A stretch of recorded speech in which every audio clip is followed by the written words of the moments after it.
À bord du grand homard, tu recherches les cités d'or. Ça fait longtemps que j'ai pas eu un épisode avec si peu de choses à redire. Donc ça fait plaisir, j'ai envie de dire. Enfin bref, on découvre donc cette espèce de chose incroyable qu'Esteban a découvert. Et c'est juste une espèce de petites boules en auricalque qui flottent sur de l'eau. Enfin, c'est pas vraiment une boule, mais c'est le sommet de l'iceberg, entre guillemets. Il nous dit « Waouh, c'est bien la peine de faire un suspense pour ça. » Et donc, alors qu'il s'émerveille un petit peu de cette grande découverte, il y a une armée de crabes géants qui attaquent. C'est vrai, je vous jure, c'est ça. Parce que ouais, il y a un coin d'eau et il y a donc des crabes géants qui vivent dans ce coin-là. Et tout d'un coup, ils se disent « Et si on les attaquait ?» Pour le fun, je sais pas, c'est des crabes mangeurs d'hommes. J'en sais trop rien, mais tous les crabes se sont dit « Allez, on les attaque tous !» C'était un petit peu bizarre, c'était un peu pour forcer la tension, le suspense, le drame. Pour qu'au bout d'un moment, ils décident de tous se rendre sur cette espèce de boule d'auricalque, entre guillemets. À nouveau, c'est juste une partie de l'objet. Et qu'ils y rentrent après un peu de combat, de défense contre ces créatures qui les attaquent. Et bon, ils finissent par y entrer grâce à une trappe et on découvre qu'il s'agit en fait d'un sous-marin. Un sous-marin homard. Bon, ok, j'en sais rien, je suis pas très doué en zoologie, mais c'est la première chose qui m'est venue en tête.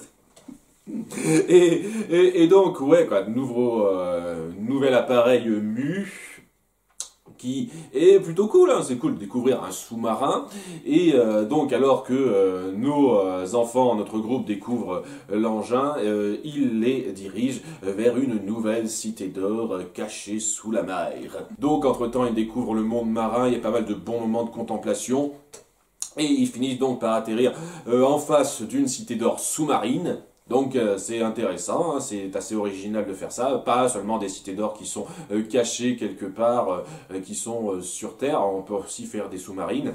Est-ce qu'ils vont en faire des qui sont aériennes, c'est-à-dire elles flottent dans l'air? Je sais pas, ce serait peut-être un petit peu gros, nous verrons bien, mais ouais, il y a un bon petit moment autour de ça où ils découvrent cette nouvelle cité qui, je reconnais, est très jolie à voir.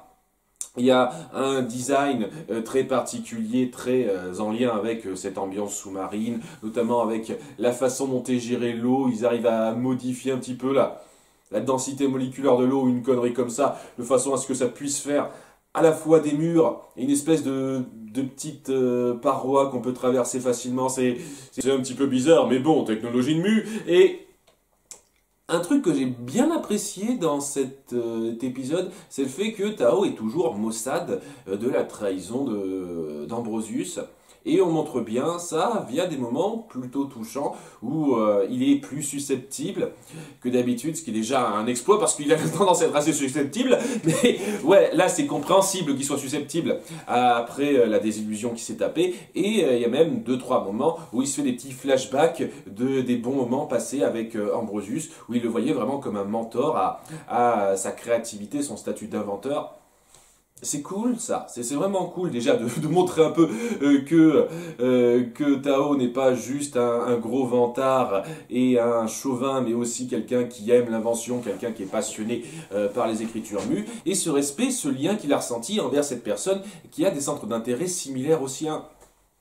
Et pour un personnage que j'ai toujours trouvé rabaissé depuis le début de la saison 2, c'est clair, le voir subir un arc de ce genre-là, qui, ce coup-ci, ne le rabaisse pas, montre une évolution de sa psyché de façon intéressante. C'est sincèrement touchant et ça fait longtemps que j'avais pas ressenti d'empathie réelle pour le personnage de Tao.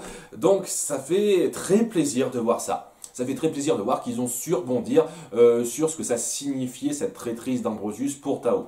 Donc, et ça le mine tellement qu'il n'a même pas envie de visiter les cités d'or avec les autres. Lorsque Esteban et Zia lui disent « Allez, s'il te plaît, viens avec nous voir la nouvelle cité de tes ancêtres. » Ils essayent de jouer un petit peu sur son côté chauvin. Et il dit « Non, non, ça va, elle va pas s'envoler. » Alors ça fait un petit peu marrer ça parce que j'ai le sentiment que oui, elle va plus ou moins s'envoler cette cité. Hein. Alors, Peut-être qu'ils vont me surprendre en faisant en sorte qu'elles ne se détruisent pas pour une fois. Peut-être, hein, j'espère qu'ils vont me surprendre par rapport à ça, mais j'ai cette vague sensation que ça va pas bien se finir pour cet endroit, hein, qu'à un moment donné, il va pas être intact à la fin. Mais bon, hein, peut-être que je me trompe, et j'espère me tromper à ce niveau-là. Mais bon, ouais, il visite un peu le coin, il y a des trucs très jolis, visuellement c'est très bien fait. Et au bout d'un moment, il tombe sur une espèce de gros cube d'oricalque qui, quand on le touche, crée des petits cubes qui volent en l'air. Ouais, j'ai des technologies mystiques, ok? Et ça se termine là-dessus avec ces petits cubes qui se comportent un petit peu bizarrement. À nouveau, on essaye toujours de faire du léger cliffhanger, histoire de dire on peut pas partir sur quelque chose d'un peu calme, il faut qu'on fasse ouah, attendez, suspense, qu'est-ce qui se passe? Et donc ouais, alors que Esteban enfile une petite couronne, parce qu'il y a des petites couronnes dans le coin, il y a des tas de petits cubes d'oricalque qui volent vers lui, et qu'est-ce qui se passe? Qu'est-ce que ça veut dire? Voilà, une cliffhanger, wouh! Mais en dehors de ça, punaise, c'est...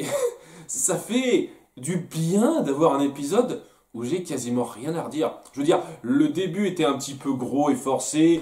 Il y a 2-3 moments autour de Sancho et Pedro où ils sont lourdingues, mais ça je m'y fais, c'est pas les pires moments que j'ai vus avec ces deux-là. Mais sinon, très bien foutu. Il y a une découverte, il y a un aspect contemplation visuelle qui est bien réussi dans cet épisode. On poursuit bien avec la psychologie de Tao. Bon épisode, sincèrement, bon épisode. Ça fait longtemps que j'ai pas vu un épisode de cette qualité. Honnêtement, je vais le dire, c'est le meilleur épisode des saisons 2 et 3. Pour l'instant, des Mystérieuses Cités d'Or. Facile. Donc, cool, merci pour ça. Si vous pouviez rester sur cet état d'esprit-là par la suite, je vous jure, ça améliorerait grandement la qualité de ces dernières saisons, hein. Je pense que ça va pas rester comme ça, on va repartir sur des conneries un peu par la suite, mais c'était très sympa de voir un épisode qui va pas trop vite, qui nous permette de respirer un peu, de découvrir de nouvelles choses, tout en faisant bien progresser la psychologie d'un de nos personnages.